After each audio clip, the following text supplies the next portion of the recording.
mwen bezon Miguel men, fòm da rele Miguel pou mwen te ka jere fòm nan pou a fè kre la men. Ba diaspora Abdeson fòm ka joun de bel fòm, ba ene yo di mwen cheke fòm nan pou men ba mwen le misi. An baka joun misi men, misi do nan la re.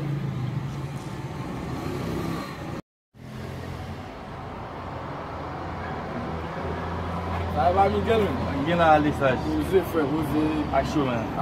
Ou men dapre li la re, pi mwen tou apin la fè, sa fè prezident bebe. Ve bezon men. Se telman bezon la men, si ta pou pale men. Ve. Anan ki gen den men, sa konse? Non men, nou konen prese men, nou ka dim sa dim nan la. Men, nou pale nan la re men, e pat ne mouye, nou pale men. Sa konen ki pase men. Mwen gen 6 an mi kap sote Etats-Unis men. Nèk yo deside vin pase vakans la ka la. Men pande a vin pase vakans avem, mwen a nèk yo dim, yo 6 nèk yo bezwen de fòm men. Mwen konon kon bel ti menaj men, ki biye kampe men, mwen ki tan konen nèk yo. Mwen men, fòm mwen bel anpe men. Felicitasyon fwe. Mwen a nèk yo dim kon sa pou mwen cheke de fòm bou yo. Men 6 nèk yo bezwen de fòm bou yo ka fon kèy men, paske ya fon program nan mouman ya fè program nan ya tou bezwen fon kèy men. Sakre la nan. Men, ou wakon sakre la? Non. Mwen ba blode men, e sak ap mene men. Nou ka pa konon bagay men, ba la ka chanje ou, nou ba konon. Yon men ba mwen espliko li men. Mwen a pandan 6 nèk men, se de fòm yon bezwen men. Tak ou kre la, yon pa bezwen an pil nèk, yon pa bezwen an pil fòm.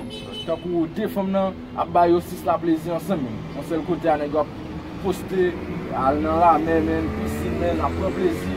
Konen diaspora men, yo gen kob. Konen am dabjou pou kwete madem yon, nan kob nèk ap ban mwen yon, map jyo la dan. Konen ase kob sa fwe, ou kon diaspora kob Amerike men. Mwen se dap vreman important pou men. Mwen se sa pa kon problem fwe.